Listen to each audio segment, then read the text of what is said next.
All right. Good morning, everybody. Good morning. So, I found something that was cleaning up the house the other day, and whew, yo,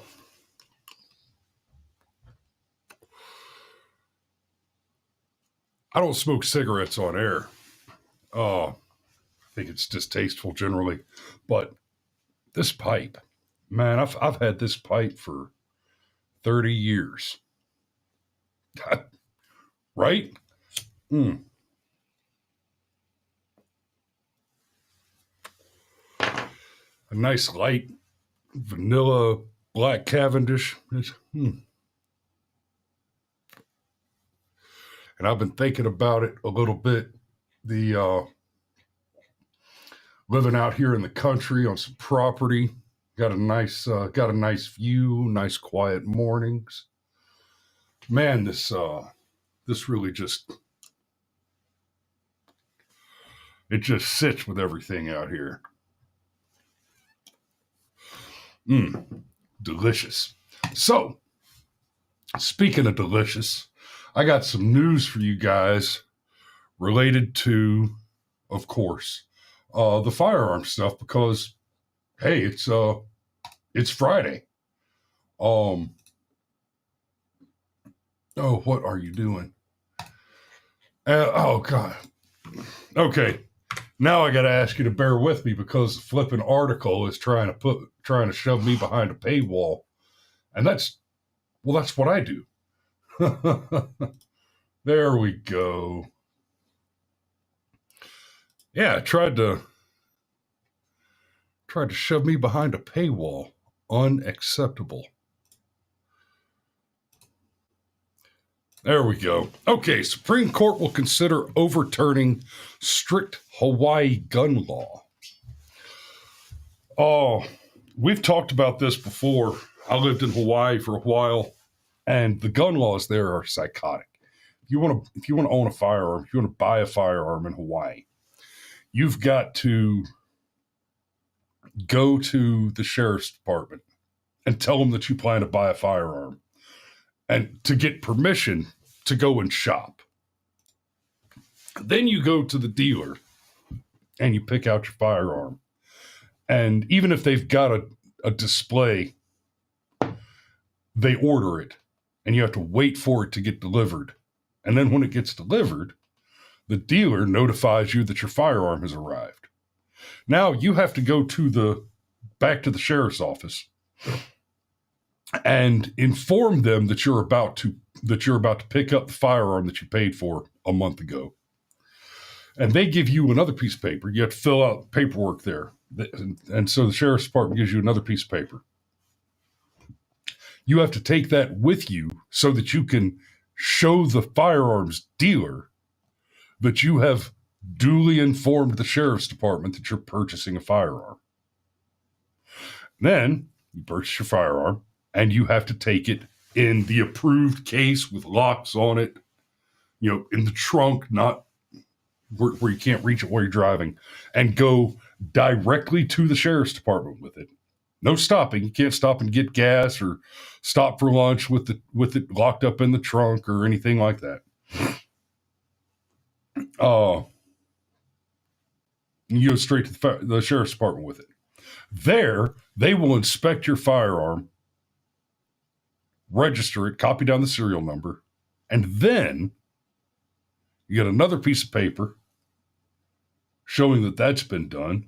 Then you can go home. And again, it's directly home, no stopping. And if you want to go hunt, you can hunt with your firearm in Hawaii. In order to do that, you have to go to, there's a very limited number of specific places you can take your firearm to go hunting. You cannot stop, right? You can't get up in the morning, load up the truck to go hunting, put your rifle and your cooler and everything in the truck, and stop for gas on the way, stop to buy, get a cup of coffee or get breakfast. You have to go straight from home to wherever it is you're going hunting. And then at the end of the day, you have to go straight home with the weapon. That includes, let's say you go out hunting, you get a boar, because that's what you hunt in Hawaii. Let's be real, you hunt boar. You go out hunting, you get a boar, right? Get him loaded up in the back of your pickup truck. You want to take it to a processing facility because you don't want to butcher it at home in your little bungalow in Oahu. You have to go home, put the firearm away, secure the firearm first, and then go back out to go to the processor. It is psychotic. Well, following the rules with Brown versus what is it? Yeah, Brown versus New York. The Supreme Court case that said, no, hold on. The right to keep and bear arms. Not Bruin. The Bruin case. The Bruin case said, no, New York, Washington, D.C., Washington State, New Jersey, California, Hawaii, Illinois, and all you other sociopathic socialist states that seek to entirely retard and restrict the right to keep and bear arms. You cannot do that. So Hawaii has gone to this rule where basically what they're doing is they're saying that every place you can carry your firearm into any place that you want to, as long as the place agrees. Essentially what they're saying is that you have the right to keep and bear arms in businesses and parks, etc., wherever, anywhere that's not the open street. So in theory, in Hawaii right now, you have the right to keep and bear arms on the open public street. In order to lawfully carry a firearm into any place, a business, what have you, there has to be a sign posted that says, we accept your lawful armed carry. Essentially, what Hawaii has done is set a total ban on carrying firearms as the default, and people can choose on a case-by-case basis to opt out of that default. No, that's not at all how this works. Okay? If it was in Georgia, occasionally you'll see a business that has a sign on the door that says, no weapons allowed, no firearms allowed, no weapons of any kind allowed, something like that.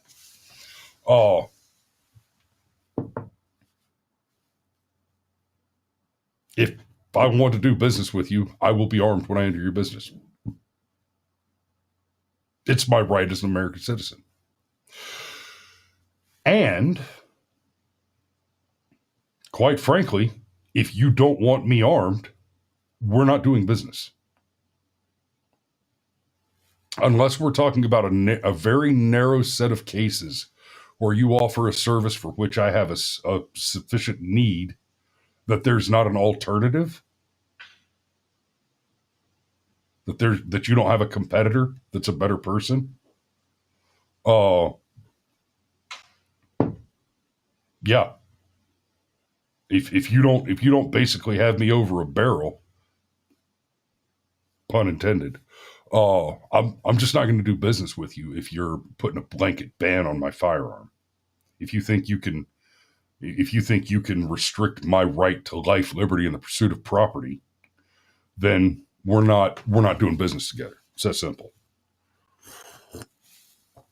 So the Supreme Court is taking up this case. President Donald Trump's Republican administration had urged the justices to take the case, arguing the law violates the court's landmark 2022 ruling that found the Second Amendment generally gives people the right to carry firearms. See, and this is archived from the AP, from the Associated Press, right? This framing right here, they say the court found that the Second Amendment generally gives people the right to carry firearms. They're framing it as if the Supreme Court had some grand revelation and told us something we didn't know or revealed something that we didn't already understand. They generally gives people the right to carry fire. The right to keep and bear arms shall not, no caveats, no exceptions, no alibis, be infringed. There is no exception. Right? Last week we talked about the rule on post offices and federal properties generally. Right? If I can avoid doing business with the post office, if I can avoid doing business with the federal government, I do. Right? This is a solid example of what I was talking about just a minute ago. You know, you've got your sign out there that says no firearms. We're not doing business unless you've got me over a barrel somehow. Right? If I need to go to the VA for medical stuff, you know, just routine checkup, or I'm dying of pneumonia, whatever. If I need to go to the VA, I'm being disarmed against my will at gunpoint under threat of death by my government in order to access services that I'm owed as part of the compensation package that I agreed to when I enlisted in the U.S. Army. That does not sound like not infringed to me. Right. And I talked about this in more detail last week. You know, there are some circumstances, right? If I'm going into a medical facility where I'm going to disrobe for whatever treatment, right? I'm going into an MRI. Okay. A giant magnetic resonance imaging machine, then no, I probably don't want to be wearing a ferrous metal firearm on my hip when the MRI starts to flash. Okay, fair play. Yeah, there are in fact some circumstances. I don't, for example, wear my gun when swimming. Right? For reasons. I don't wear my daily carry gun when swimming. I wear my waterproof swimming gun. I jest, but you know, there are some reasonable circumstances, right? Take it off before I see my chiropractor, because he's about to be cracking my back and pushing my bones around, and you know, daily carry, kidney strap carry, that's going to get in his way. Yeah, though there are good reasons not to be armed in very limited circumstances. But Hawaii making it the default, that is psychotic. The court will consider Hawaii's law that bans guns on private property, including businesses like stores and hotels, unless the owner has specifically allowed them verbally or with a sign. Because most property owners do not post signs either allowing or forbidding guns, Hawaii's default rule functions as a near complete ban on public carry. Solicitor General D. John Sauer wrote in court documents. The case isn't aimed at Hawaii's restrictions on guns in other places, like beaches, parks, and restaurants that serve alcohol. If Uncle Steve says that's what stainless steel is for. Yeah, I need a stainless revolver for swimming. Kind of like the shower gun, because you never know when a bad guy's going to come in and you're in the shower eating chocolate chip cookies. Right?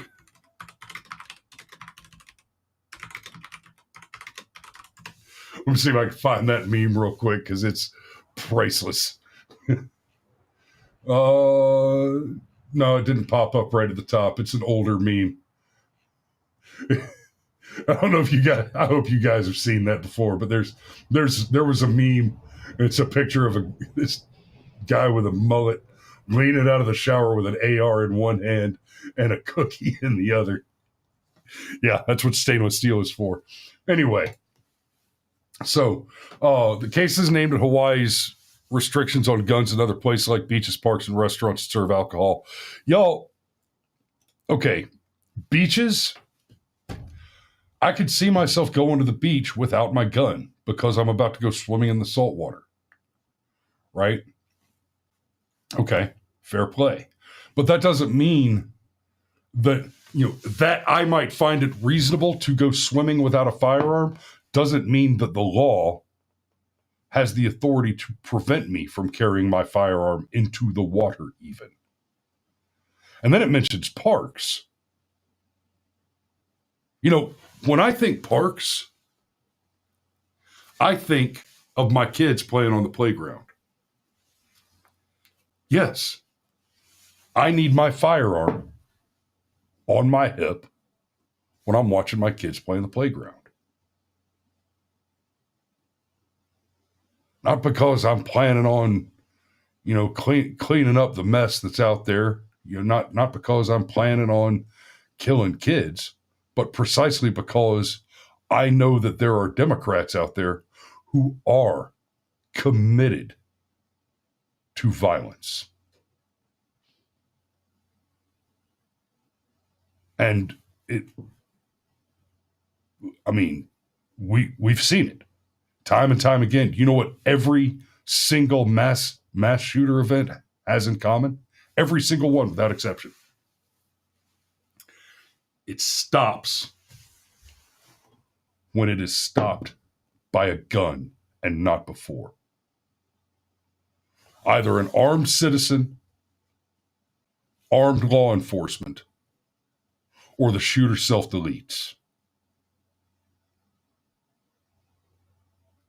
That's when those incidents stop.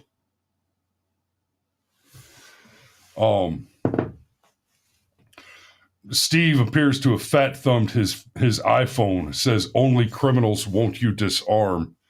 But I think you meant only criminals want you to disarm.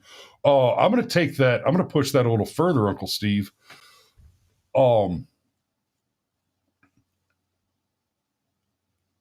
We've made the argument in the past that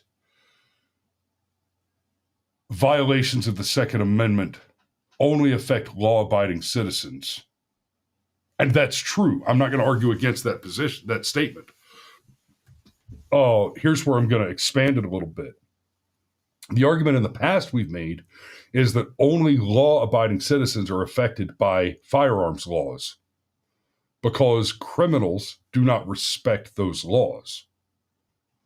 And in the past, the way we framed that and the way we've talked about it and discussed it is essentially by saying that the gun grabbers, the Democrats, the anti-gun people are kind of naive, maybe a little ignorant, maybe a little stupid, because they don't understand that what it means to be a criminal is to scoff at the law. And so it will only be those of us who try to be law-abiding citizens who respect the law and disarm ourselves because the law tells us to. But the criminals will not respect the law. They will not disarm themselves. They will remain armed and dangerous. And for that reason, any law that restricts our right to keep and bear arms is a danger to law-abiding citizens as an unintended consequence of the bad actions of ignorant fools who do not rightly understand how the world works. That was a reasonable argument to make a few years ago. Now, following the assassination of Charlie Kirk, repeated assassination attempts and ambushes, and frankly, actual assassinations, there have been a few law enforcement officers killed as well. You've got Antifa actively targeting ICE agents, right, conducting armed violence. We've had a few ambushes where protesters go and throw paint at the outside of ICE facilities, and then when the law enforcement officers come out to interfere, with that criminal activity, it turns out they've got a sniper in the bushes nearby waiting to shoot a couple of ICE agents if they can. That happens as well. So it is no longer reasonable to extend the benefit of the doubt. Hamlin's razor fails you here. Never attribute to malice that which can be explained by incompetence. It is no longer reasonable, intelligent, or possible to attribute the ill effects of the gun grabber's agenda to mere incompetence, ignorance, or naivete. No.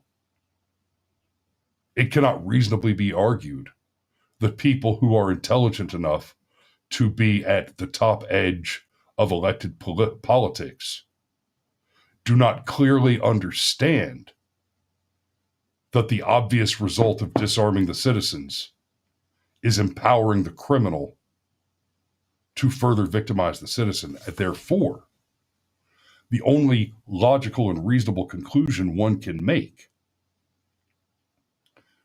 based on the evidence at hand, and by the evidence at hand, I mean the hands up, don't shoot hoax narrative, the defense and praise of Luigi Mangione, the celebration of the Charlie Kirk assassination,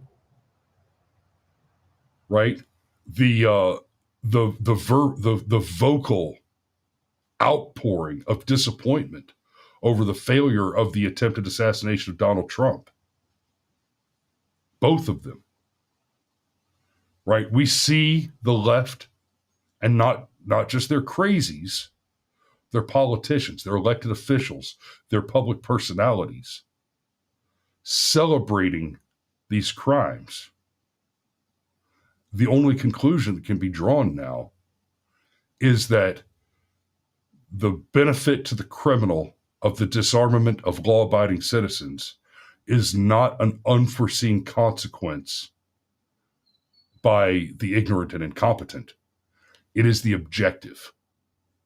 It is a feature, not a bug. It is the desired result. The Democrat wants their voters, who are, according to most recent polling, by a wide majority, if not violent criminals themselves, in support. Some 63% of Democrats polled immediately after Donald Trump's attempted assassination, some 60 plus percent. No, I'm sorry. I was about to have those numbers backwards. Right after the Charlie Kirk assassination, there was a poll. Around 63 or 64% of self-identified Democrats polled said that political violence, up to and including politically targeted murders, are acceptable. More than half of those were in full support. Right after the first attempted assassination of Donald Trump, a similar poll showed that at nearly 3/4.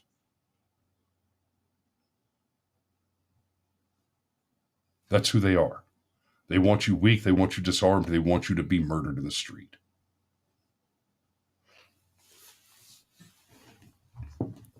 Oh.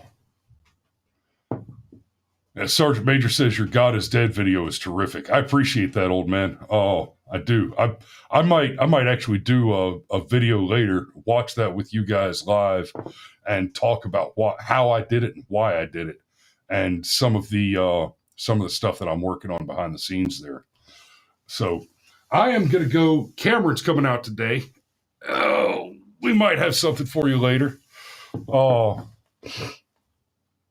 So I'm about to go and, wish me luck. The washing machine stopped working last night, and I'm about to go and try to fix it. So that means first I'm going to YouTube University and see what I can figure out. Thanks for watching this morning, guys. If you are not on Rumble, I see several of you are still over there on Freeloader YouTube and on X. If you're not on Rumble already, if you haven't already, make sure you download the Rumble app. Get over to Rumble. forget about CensorTube. X isn't much better right now. I've seen people complaining that their X feed is full of liberal nonsense. But get over to Rumble. It's free. It's easy to use, and the best way to stay connected with the content you like, which is me. Once you've got it, search for my channel and hit follow. That way you'll get a notification every time we go live. No missed shows, no extra steps. You can grab it right now using the link in the description or the pinned live chat. Download it to your phone, right? You'll be ready to go. And if you like watching on the big screen, Rumble's available on all major streaming devices and smart TVs. Just search for Rumble, follow the channel, and be part of the action.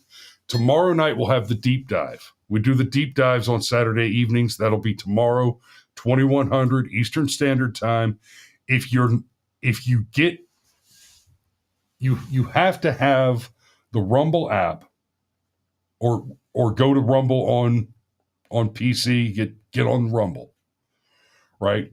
You need to be watching live and leave a comment to be eligible when we do the random free giveaways. I've already done a couple of them this week. I'm not going to do another one this morning.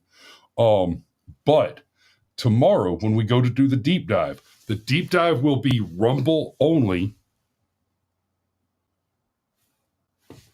What the hell? My camera just died. That is not the one you want. I'm going to assume you guys can still hear me. The camera appears to be rebooting. I don't know why. But I guess I'll figure that out later. You got to be logged in live, making comments to get the freebie when we give it away. We'll be live for about 10 minutes on all platforms tomorrow for the deep dive. Thanks for tuning in this morning, and we love you, and we'll see you tomorrow.